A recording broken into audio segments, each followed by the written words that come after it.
Ngayon, ito, may sarili kayo eh. Kayo gusto nyo si Ninoy. Ako rin naman gusto ko si Ninoy eh. Alam niyo ba kahit na ako Marcos, yung si Ninoy, pinatay. At saka si Ninoy nung kinulong pa lang. Makakaramdam ka nung nung lungkot, di ba? Na bakit nyo gaganyanin yung tao? Pilipino tayo eh. Ganun tayo eh. Oh, mga kaibigan. Lalo na nung napatay si Ninoy Aquino. Nagpunta pa ako ron eh. Mga kaibigan, kahit mahaba ang pila, pumila ako eh. Oh. Para masulya pa natin yung kwan eh. Sa dami ng tao. Sipin ninyo. Mga kaibigan. Sino hindi masasaktan? Di ba? Nasaktan din tayo. Lahat ng Pilipino nasaktan yan. Kahit na sabihin mo pang ikaw ay Marcos, nasaktan yan. Sa ginawa kay dating Senador Benigno Aquino. Wala namang kasalanan si Ninoy sa pagkamatay niya. Bakit? Ikatutuwa yun. Diba? Ng mga tao. Hindi kakatuwa yun. Oh. Ngayon, diba sabi ko nga nung nakaraang broadcast natin, si Ninoy hanga mo talaga pag nagsalita. Ngayon, may nagpadala sa atin ng video. Mabuti naman, pinapasalamatan natin si Benny pangalan niya, Antalan. Nakuha niya sa YouTube, isinyer niya sa atin.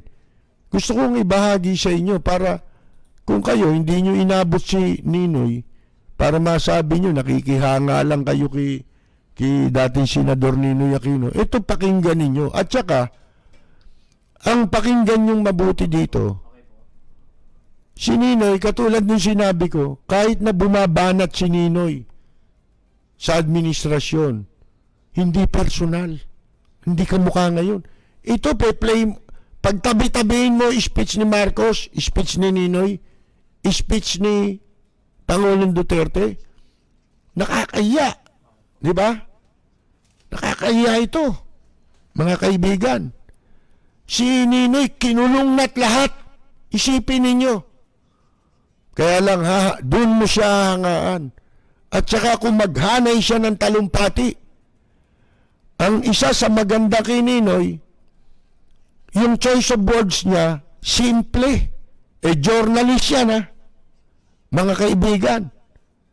Isipin ninyo, hindi siya gumagamit ng mga words na may hirapang unawain. Kahit hindi ka nakapag-aral gaano, madali mong mauunawaan ang mensahe ng kanyang mga sinasabi. At gaya na rin sa ibang pagkakataon, yung ibang bayani natin, ganun din ang dinanas ni Ninoy. Ang dinanas din ni Ninoy, yung nagkaroon ng hinanakit sa mga mamamayan. Talagang ganun eh. Kasi walang sasama sa iyo, lalo na kung ganun eh. Pero pag magtatagumpay ka, ang daming magtutulakan. Pag alam naman, ngayon lang, parang kay Vice President Leni Robredo. Diba? Lumayo-layo nga kayo dyan, mga demonyo kayo. Baka mahawahan nyo pa ng COVID dyan. Kasi kailangan, ngayon, diba sa Amerika, mapapanood ninyo mga pelikula. Ako, madalas nanonood ng pelikula sa TV. Yung mga ginagawa, mga pelikula ng foreign films. May mga istorya ng presidente dyan, di ba? Katulad ngayon, di natin alam kung may kadobol yan eh. Di ba? Mahanap yata ng kadobol eh. Meron, kasi may nangyari niyan sa pelikula. Si Pullman ang apelyido nung nung artista eh. Tatandaan ko eh. Namatay yung presidente eh. Hindi nila pwede agad sabihin eh. Kalahin nyo may nakita silang kamukhang kamukha. Yun ang pinalitaw nilang presidente. Sumiping pa sa First Lady, mga kaibigan. Maraming istoryang ganyan. Pero ito, pag-isipan yung mabuti, yung panawagan ko na, hindi ito tungkol kay Marcos, Ang bansa natin ngayon, bukod sa COVID, alam niyo naman yung COVID, ginawa yan para hindi tayo makakilos, para pilayin ang ekonomiya ng mundo, ha? Para malupig ng China ang mundo. Kasama tayo, lalo na tayo, na binabiolate ang ating kasarinlan, mga kaibigan, tahasan, kung tayo'y bastusin at babuyin. Ha? Ito, pakinggan ninyo, hindi ito tungkol kay Marcos. Kalimutan na natin yun. Hanggat tayo po ay nananatili sa pinag-aawayan natin kay Marcos tayo, ano mapapala niyo dyan? Mabubuhay pa ba si Marcos? May babalik pa ba ninyo yon? Mabubuhay pa ba si Ninoy? Si Cory, mabubuhay pa ba yan? Ha? Wala na yan. Ang isang halimbawa niyan, yung issue tungkol kay Bonifacio at tungkol kay Aguinaldo. Kasaysayan na yan mga kaibigan Tumalikod na tayo ron at kung talagang tayo'y nagmamahal sa bansa natin, ito yung pagkakataon na patunayan natin ang pagmamahal natin sa ating bansa. Tumindig tayo. Ha? At iparating natin ang malakas na mensaheng yan. Hindi lang sa China, kundi lalo-lalo na sa mga bansang nagmamalasakit para sa atin. Talagang hindi natin kaya pagka tayo'y dinaan sa gera ng China. Pero kung alam ng mga malalaking bansa, maliliit na bansang kumikilala at nagtatanggol sa atin, sila pa nga nagtatanggol sa atin, imbes na tayo ipagtanggol natin ang sarili, tahimik tayo. Iilan ang mga nagsasalita. Parang gusto ko nang tularan yung ginagawa ni Kawal Di Carbonel, ni Abner Apuang. Lumalabas sila kahit mag-isa lang sila. Ilan lang ang kasama nila. Ha? Parang gusto ko nang pumunta sa mga kung saan lugar at himukin ang mga kabataan. Di ba? Panahon nyo na ito. Para kayo naman ang magtanggol at magmalasakit sa ating bansa. Parang gusto ko na sumama ron mga kaibigan. Ngayon, eto, pakinggan nyo para mapatunayan ninyong totoo mga sinasabi natin. Si Ninoy, tinan mo, kinulong ng 8 taon. Walang hinanakit. Gusto niya, kalimutan na yan. Ha? Ang gusto lang niya, yung bansa ang pare-pareho nating isipin. Yung kinabukasan ng bansa. Sabi ko nga sa inyo, magkaibigan yan, Marcos.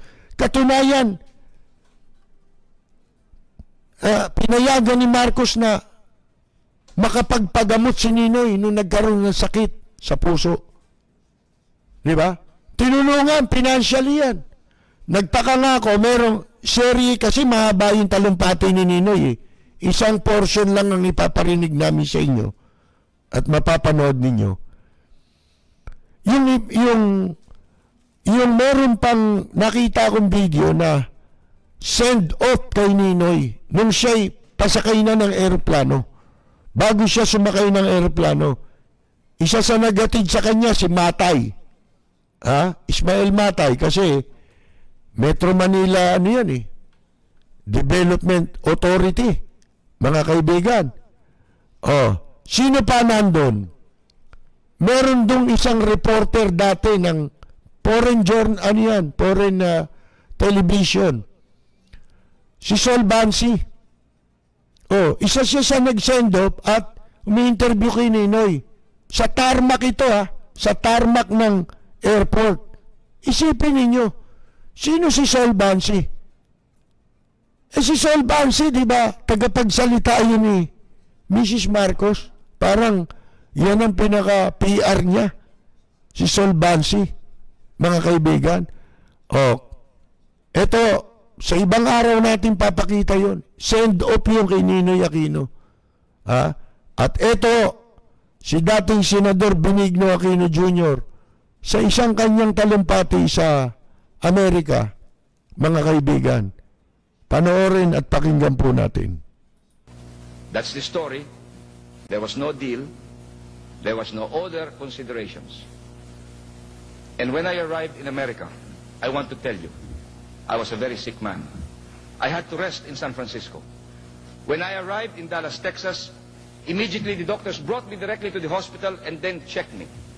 On that Monday, May 12, they gave me an arteriogram.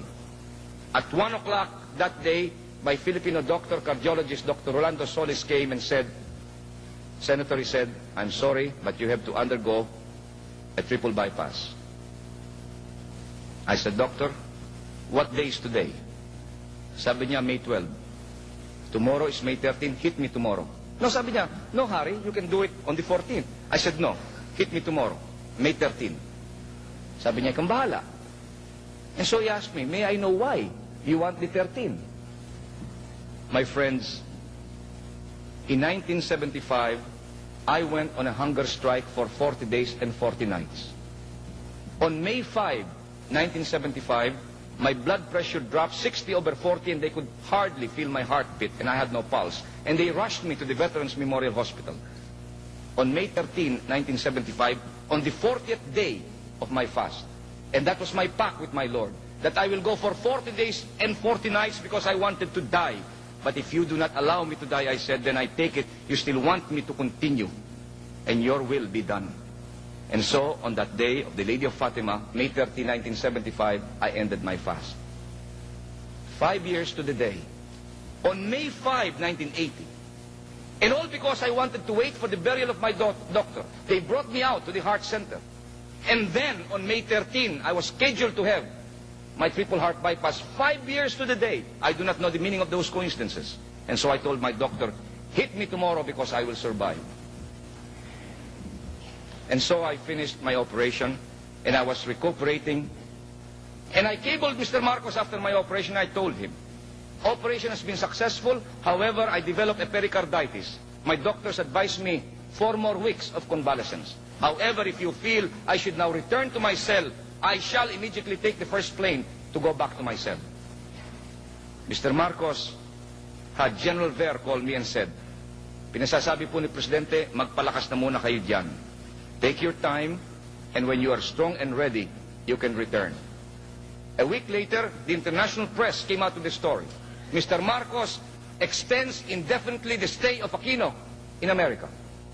On the basis of that report, I wired Harvard University and I said, I am now ready to accept the fellowship that you offered me. And Harvard University extended the invitation again to become a fellow at the Center for International Affairs. And that's the story. But I have no intention of seeking political asylum in America, as you know. I've always said that I shall return to the Philippines as soon as my Harvard fellowship is over, and I took it only because Mr. Marcos extended my stay indefinitely. But when I was convalescing, and I was receiving hundreds, thousands of letters from all over the world, America and the Philippines, Filipinos sending me $5 and $10 to help me in my hospitalization, sending me little money, token of money for my fellowship in Harvard. There was one underlying note in all of these letters. We waited for you for 8 years. Will you now abandon us? I am a human being, my friends. I have suffered 8 years of imprisonment. I have suffered loneliness like no other man has suffered loneliness in my life. I have been away from my children and my family, and I am financially ruined after 8 years. It is only instinctive for a man to look for his peace. And I debated with my mind, and I debated with myself, and I debated with my wife and my children whether I should go back to the arena of combat. I felt that I already earned my peace. I have done my best. I waited for 7 years and 7 months, and the Filipino people did not react. And they would even give me the impression that they loved their chain and their slavery. What can one man do if the Filipino people love their slavery? If the Filipino people have lost their voice and would not say no to a tyrant? what can one man do? I have no army, I have no following, I have no money, I only have my indomitable spirit. But the letters kept pouring in, and they said, we waited for you for 8 years. Will you now abandon us? And so with nostalgia, I recalled the situation in my prison. There in that prison, I shared a cell with a great Filipino. His name is Senator Jose W. Jokno, one of the most respected men in our country, a man who could not be bribed, a man whose towering integrity is a byword with the youth. He stayed with me for 2 years in jail, and then after 2 years he was released. No charges, no explanation. There were 100,000 Filipinos who went through those jails. Hardly 10% were charged. They were arrested without charges. They were released without explanation. That is what happened to our country. And what about the mothers and the children who lost their breadwinners when these people went to jail? In my compound, there were only 4 of us. Myself, Jose Maria Sison, his wife, and Lieutenant Corpus. I did not know that there was another one, a 5th one, who was barely 150 meters away from my cell. I never knew that there was a young man by the name of Sixto Carlos Jr. It was only when I was released that I finally read his poignant story. You know what they did to this man? They tortured him no end for 2 weeks. They kept him in a safe house. They fed him poison, and his body became numb. And finally, he lost his senses, and therefore they cannot bring him back to his family because they took him apart and they cannot put him back together. This young man was a student leader in the UP. He did not see the sun and the moon for 124 days. He was chained to his cot. Jose Maria Sison was chained to his cot. His feet was chained. His hand was chained. You cannot see a more inhuman situation. And I want to tell you, my friends, until you have tasted this loneliness, you will not know what solitary confinement means. They brought me to a mountain hideout in the Sierra Madre and placed me in a box. I had only my brief and my t-shirt. I refused to eat because I thought they were poisoning me. There was nothing in the room, barely nothing. And I had nothing to do but twiddle my thumb. And for the first time in my life, I heard the ticking of every second, and I was counting every second into minutes. And as the minutes marched into hours, and the hours into days, and days into weeks, I knew what loneliness meant. And therefore, as I thought back, that there are still many valiant Filipinos fighting for freedom, fighting for your right to speak. These are the people who are putting their lives on the line. These are people who abandon their loved ones and the comforts of their home, the wealth of their offices, to be able to bring freedom back and to be true to our founding fathers. And so I told my wife, much as we have found our peace and our freedom, I will have to return to combat. And so 6 weeks after my operation, I was still very weak. I went to Damascus, Syria, to meet with our Muslim brothers because I wanted to get to the root cause of this problem. 100,000 Filipino Muslims have already been killed. 300,000 are now refugees in Sabah. More than 20,000 Filipino soldiers have been killed in the last 8 years. And only 72 hours ago, 118 Filipino soldiers were massacred in Pada-Pada. And therefore, I wanted to go there, talk to our brothers in the Middle East, and plead with them to stop this carnage because we are all Filipinos. In spite of my weakness, I went to the MNLF hoping to find a solution. And when I came back to Dallas, Texas, I immediately took the telephone and I called Mr. Marcos and I told his Deputy Defense Minister. I went to Damascus, Syria. I talked to the Muslims. I did it on my own because I am aggrieved by the bloodshed that has occurred. Tell the President I have a formula. Maybe, I said, this is my way to help our people.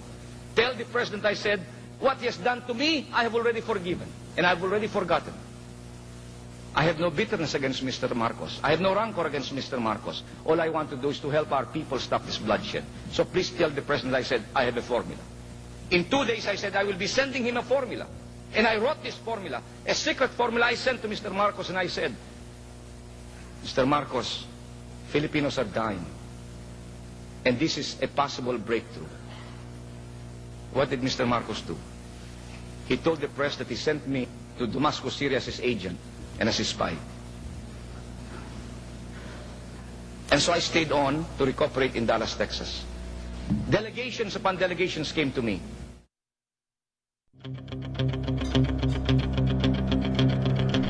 Walang preno kung bumatikos. Malalim at makatwirang komentaryo.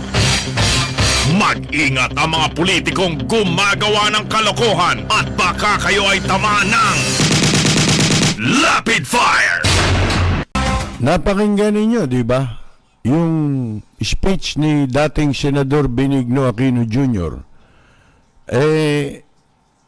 Sinabi niya ron di ba?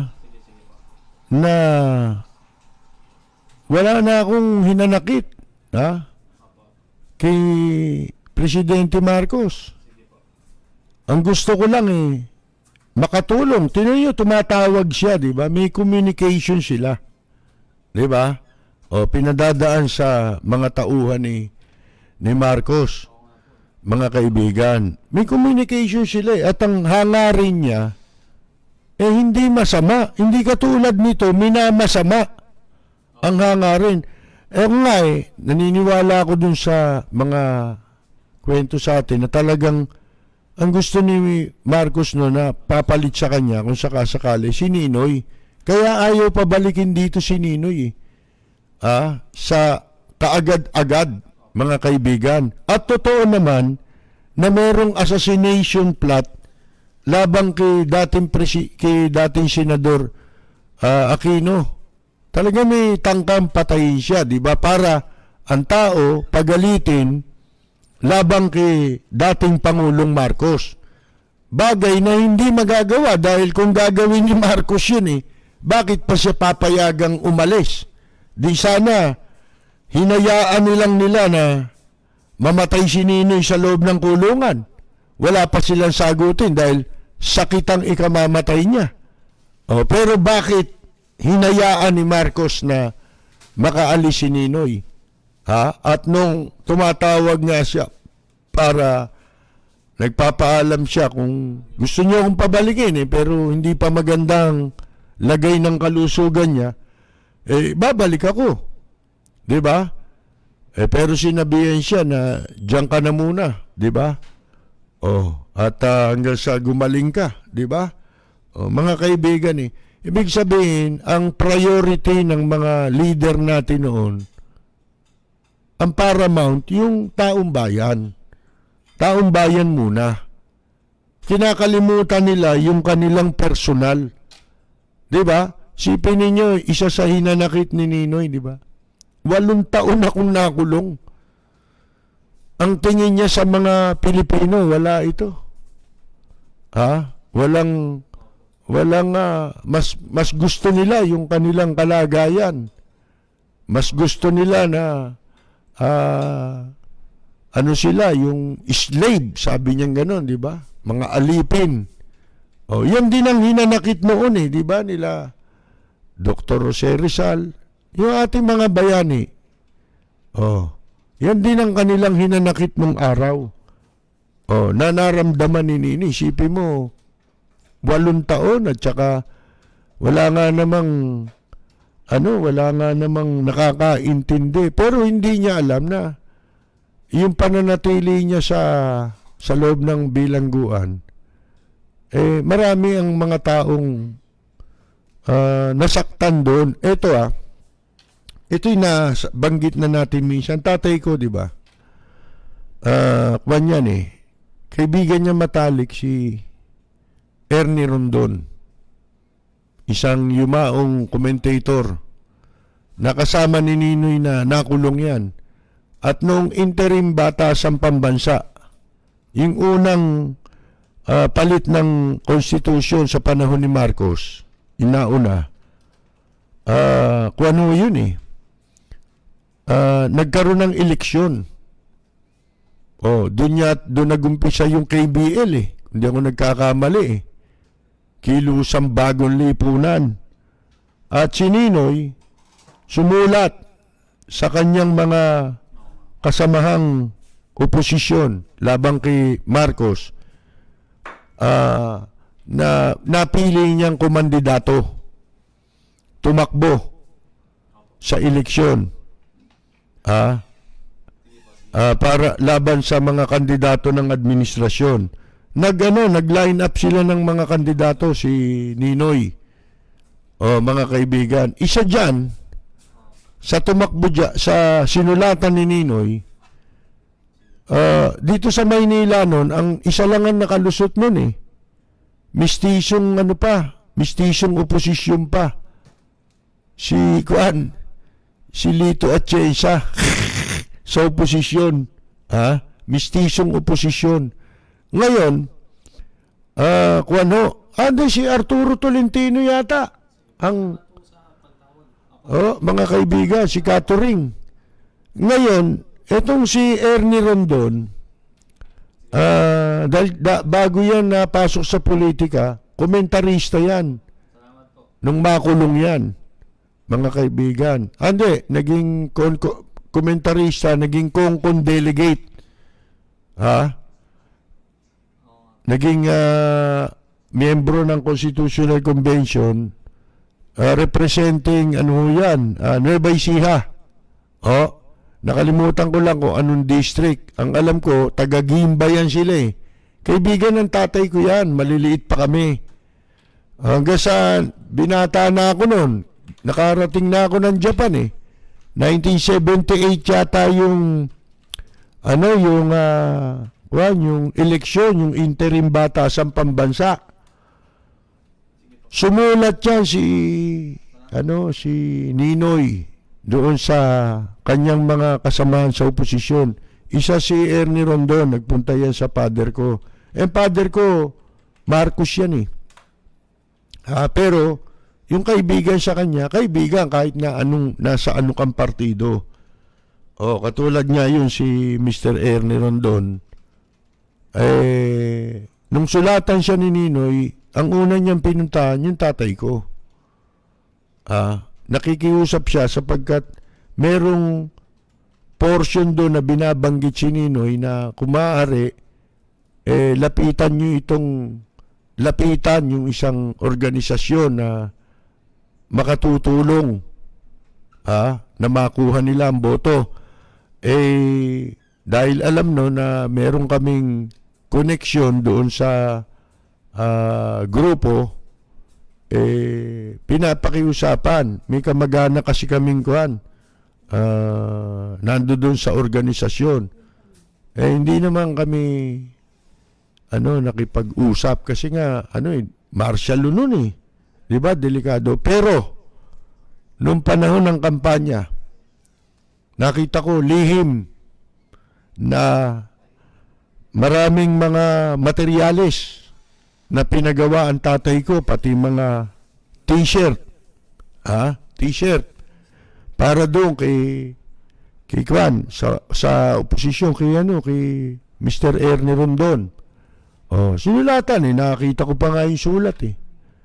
Ito si Ninoy talaga magaling magsalita yan. Kita mo, nakakaiyak eh. Di ba? Kung pakikinggan mo mabuti. Yun yung sinasabi natin, magaling siyang maghanay ng talumpati. At saka walang bakil, di ba? Hindi nagbabakil ang kanyang pananalita at matatangay ka sa kanyang sinasabi. Kaya hindi ko Marcos lang tayo, wala na tayong galit tayo kay Nino, hindi. Mga kaibigan. Depende yan sa issue. Kung ano masasabi mo on particular issue, hindi ba? Hindi dahil sa galit ka sa tao o kaya gusto mo yung tao. Hindi, pare-pareho tayong tao, di pare-pareho tayong may masama, pare-pareho din tayong may mabuti, hindi ba? Ganun lang ang ibig sabihin nun eh. Walang preno kung bumatikos. Malalim at makatwirang komentaryo. Mag-ingat ang mga politikong gumagawa ng kalokohan at baka kayo ay tamaan ng Rapid Fire! Di ba mga tarantado ito, mga kaibigan? Sipin mo, ang sabi nga ni dating Chief Justice Hilario Davide, yan anyang draft na isinulat yung inappoint nila na mag-draft ng bagong saligang batas. Di ba si ano yun? Dating Chief Justice din, Renato Puno, at saka si dating Senador Nene Pimentel. Oh, mga kaibigan, ano sabi ni Justice Davide? Binasa niya yun eh. Ano sabi niya? Diyan sa saligang batas na yan, wala na ang West Philippine Sea. Lahat ng teritoryo ng Pilipinas, tinanggal dyan. Ha? At ang titira na lang dyan, yung Scarborough Shoal. Yun na lang ang nasasaad dun sa draft ng saligang batas. Sa madalit sabi, isang malaking sabuatan po ito, mga kaibigan, na tayo ay ibenta sa China. Ibinenta tayo, kaya hindi sila makapalag eh. Yun lamang sinabi ng China na yun, na binabala ng China na tumigil kayo sa sa illegal provocation. Sa malaking sampal na yan eh, sa ating mga Pilipino eh, mga kaibigan eh. Yan ang pinakamalaking problema natin ngayon. Diba? Itong, kaya yung sinasabing lalabas daw ngayon si Presidente Duterte para daw ipaliwanag na kung ano-ano yung mga ginasta sa panahon ng COVID. Ba hindi? Alam naman namin, wala naman kayong ginawa. May ginasta kayo, wala kayong ginawa. Kaya, pag sususpecha mo, luma na ito eh. Luma na yan, kung ano man yung ilalabas nilang yan eh. Ang issue na ngayon, napakatindi na po. Yan yung kauli-uli ang sinabi ng China na yan. Ano ibig sabihin yan? Di ba bantayan? Tigilan nyo, yung illegal provocation. Sipin ninyo yan, mga kaibigan. Samantalang tayo may-ari nun. Tapos tayo pa illegal. Tayo pa raw nagpo-provoke.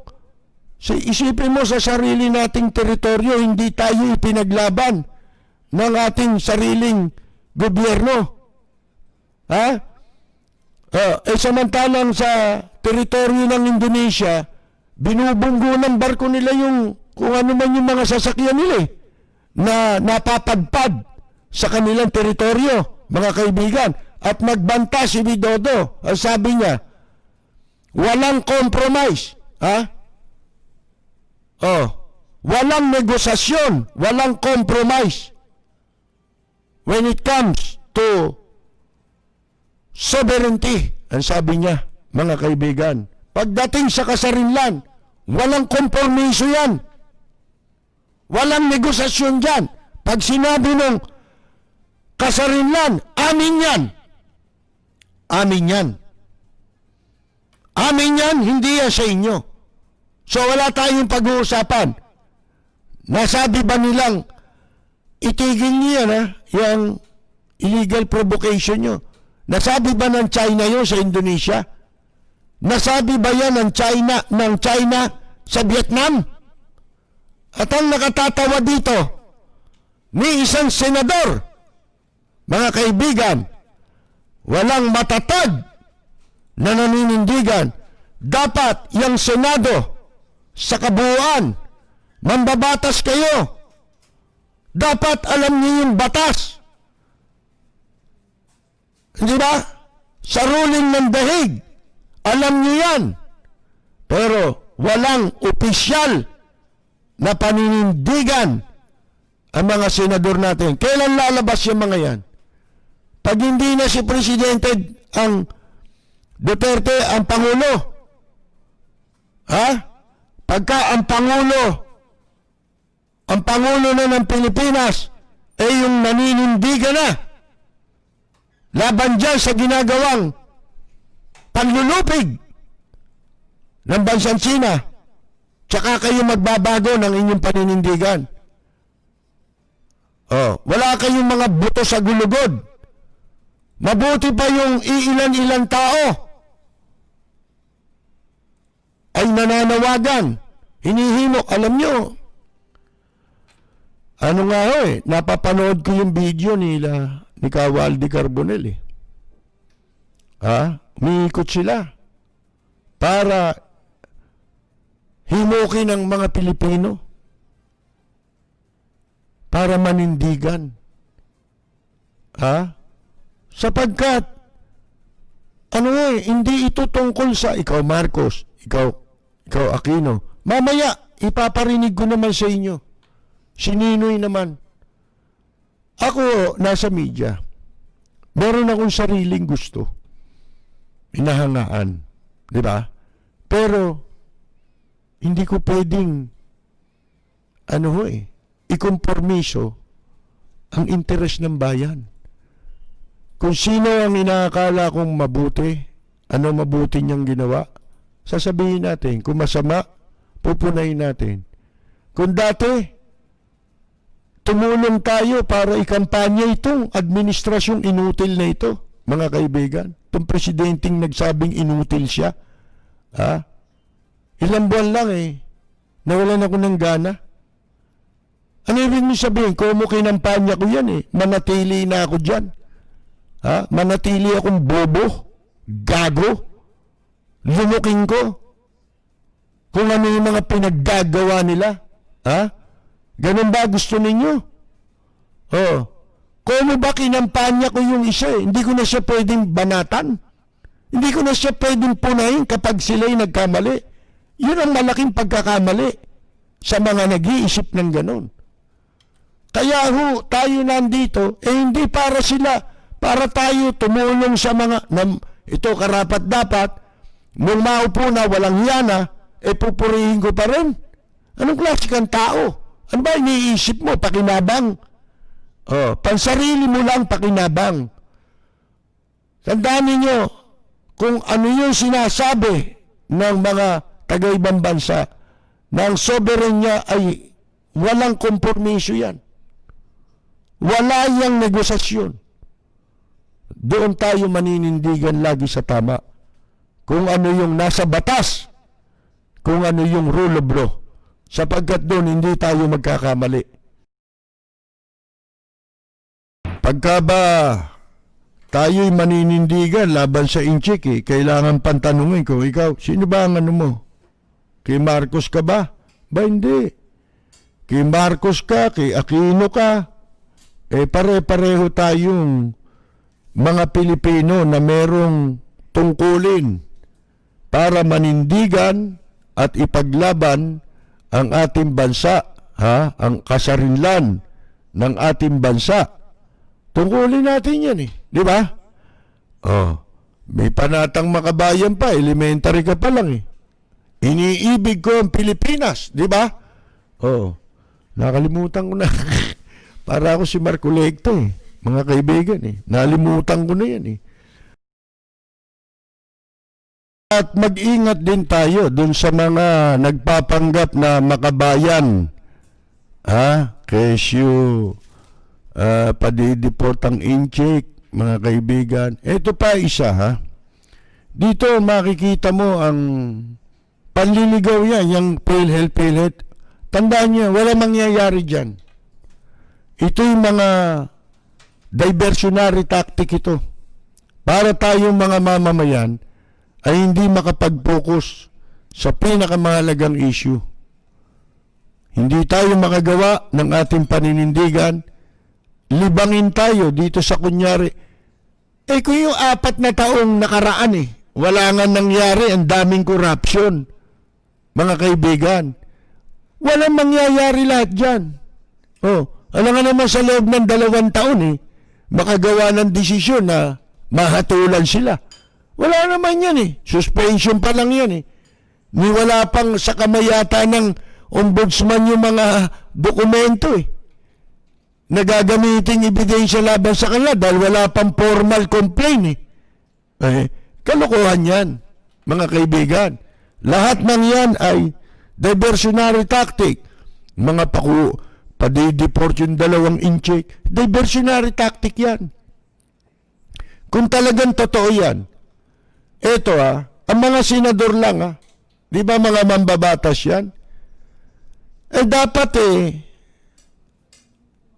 gumawa sila ng hakbang para yung visa upon arrival ipabawi sa Department of Justice. O kumibo ba sila dyan? Doon sa visa upon arrival na department order na pinirmahan ni Justice Secretary Aguirre. O bakit walang nagsasalita na yan bawiin o baliwalain yung visa upon arrival na yan? Na yan ang dahilan kung bakit tuloy-tuloy ang pagpasok ng mga inchik dito kahit na sa panahon kasagsagan ng pandemya. Ang mga inchik nagpapasukan kung saan-saan, sa Subic, sa Clark. Mga kaibigan, kung talaga may gagawa dyan walang kumikilos. Pero tandaan ninyo, pag iba na nakaupo, ang lalakas na ng loob niyan. Gagawa na sila ng paninindigan kung sa inchik sila. At magpapanggap pa. Di ba? Magpapanggap na kunyari, magtatanggol sa soberanya ng Pilipinas. Pero, yung mga pogo, hindi sila makagawa ng paninindigan para ipanawagan sa administrasyon na ipatigil lahat yan. The end does not justify the means. Kung ang inaasahan ninyo sa pogo kita. Kita saan? Illegal. Mga kaibigan, kalokohan yan. Kasi itong pogo raw, kita daw dyan. Balak gamitin sa COVID-19. Naku, yun lamang inutang na bilyon-bilyon dolyar Sana. Yan ba may papaliwanag? Wala yan, mga kaibigan. Wala lahat yan. Kaya mag-ingat kayo din doon sa mga nagsasabing biglang susulpot na yun kung kailan medyo tumatawag na ng pansin sa maraming mamamayan yung mga panawagan na nagmula sa iilang tao. Yan, katulad nila Justice Carpio, di ba? Yan ang nag-iisang tumatayo at kumu-question. Di ba? At nakikipaglaban para sa soberenya ng Pilipinas sa ginagawang pananakop ng China at pag-abuso sa atin.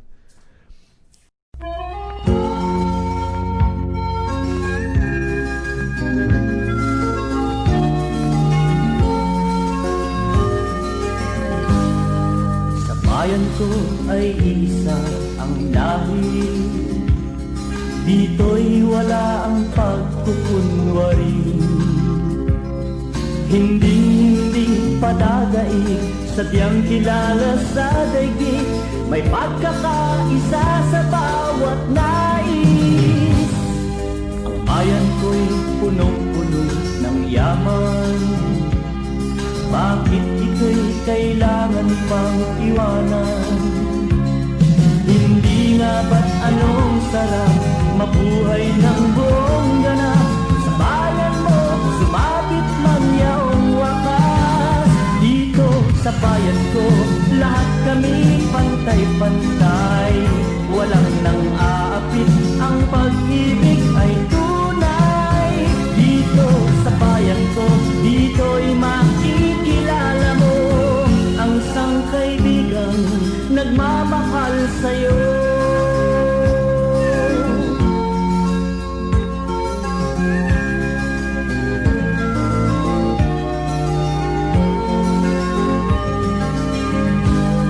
Ang bayan ko'y punong-puno ng yaman, bakit ito'y kailangan pang iwanan?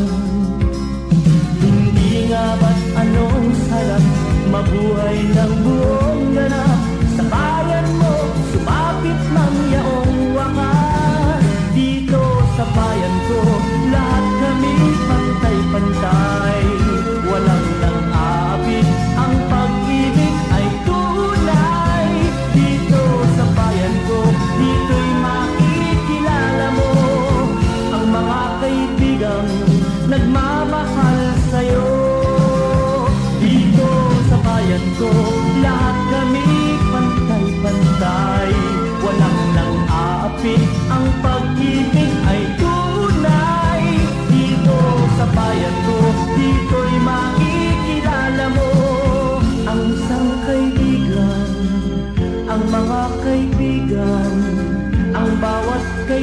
lang na